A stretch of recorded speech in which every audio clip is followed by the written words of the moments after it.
자, 오늘 마지막 추천드리는 시간 이어가겠습니다. 첫 번째, 휠라홀딩스입니다. 자, 휠라홀딩스 같은 경우 차트적으로도 굉장히 좀 완벽한 흐름을 이어가고 있는 게 아닌가라고 생각이 되는 종목입니다. 물론 고점비 하락폭을 저희가 추산하게 된다면 지금 고점비 55%, 56%까지 밀렸기 때문에 많이 밀린 건 사실입니다. 하지만 기존 종목들을 보시게 되면 특징이 있어요. 이미 많이 밀린 종목들은 시장이 안 좋으면 밀리긴 밀리겠죠. 하지만 심하게 밀리지 않는다 라는 부분인데, 휠라홀딩스 같은 경우는 이미 2월달까지로 놓고 봤을 때 지금의 하단과 크게 차이나는 모습을 보이지 않습니다. 이는 즉슨 이미 선반영해서 많이 내린 종목 중 하나다 라고 볼 수가 있고, 같은 기간 이제 시장의 흐름과 비교해 보신다면 시장은 이렇게 밀려왔죠. 이건 코스닥인데 코스피도 마찬가지로 이만큼 많이 밀려왔습니다.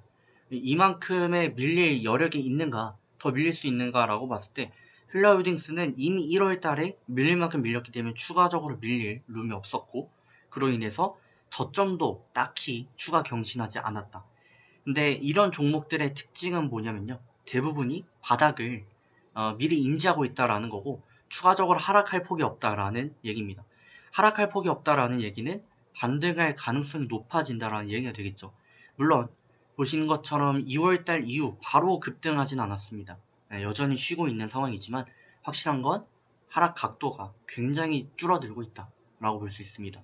증시는 이때 구간이었기 때문에 이만큼이 더 밀리는 상황이었지만, 휠라홀딩스는 이미 이 정도 구간이었기 때문에 증시가 밀려도 더 밀리지 않았던 그런 상황이었던 것이죠. 단기적인 차트를 보시게 되면 쌍바닥을 잘 잡고 있는 모습이고요. 상단에 대한 저항도 그렇게 강하지 않은 상황입니다.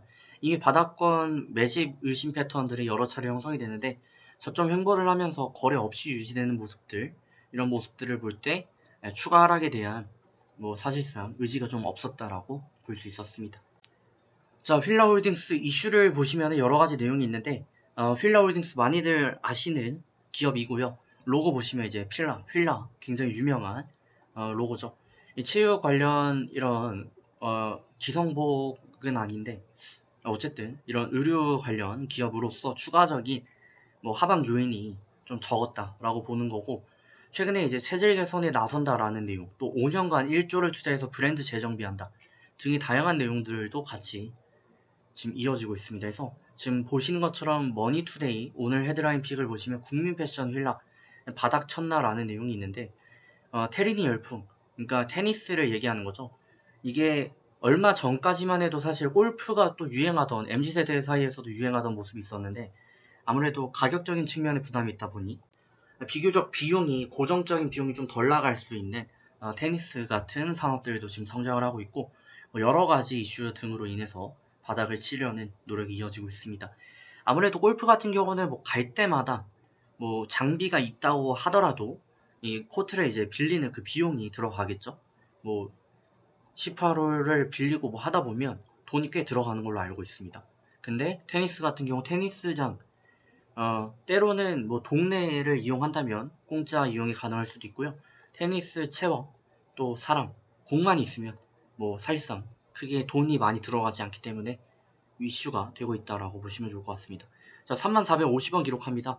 이하 매수 추천을 드리도록 하겠고요. 3% 최소 목표로 대응하시고, 저는 지금 사도 나쁘지 않다라고 생각을 하는데, 비중 조절하실 분들은 또 밀렸을 때를 감안해서 대응하시면 좋을 것 같습니다. 추가적으로 밀릴 구간이 그렇게 크지 않기 때문에 긍정 대응이 가능할 것 같습니다.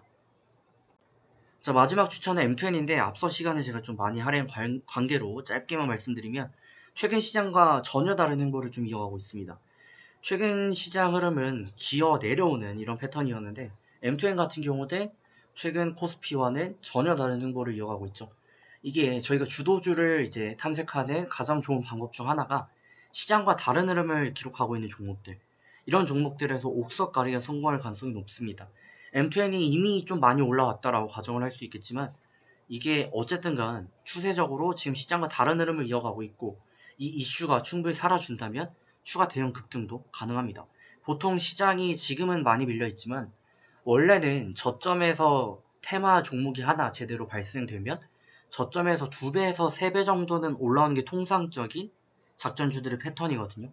그런 부분을 감안한다면 M2N 아직도 매력적이고, 또 이런 종목들을 저희가 어느 정도 베이스 삼아서 또 종목 대응하는 데 참고할 필요가 있겠습니다. 자, M2M 관련해가지고는 예전부터 여러가지 이슈가 있습니다. 일단 뭐 항암제 등을 비롯한 제약바이오 관련 기업으로서 꼽히고 있습니다. 여러가지 내용이 있는데 오늘 당장만 딱 놓고 봤을 때 이거다라고 하는 기사는 나와있지 않은 것 같습니다.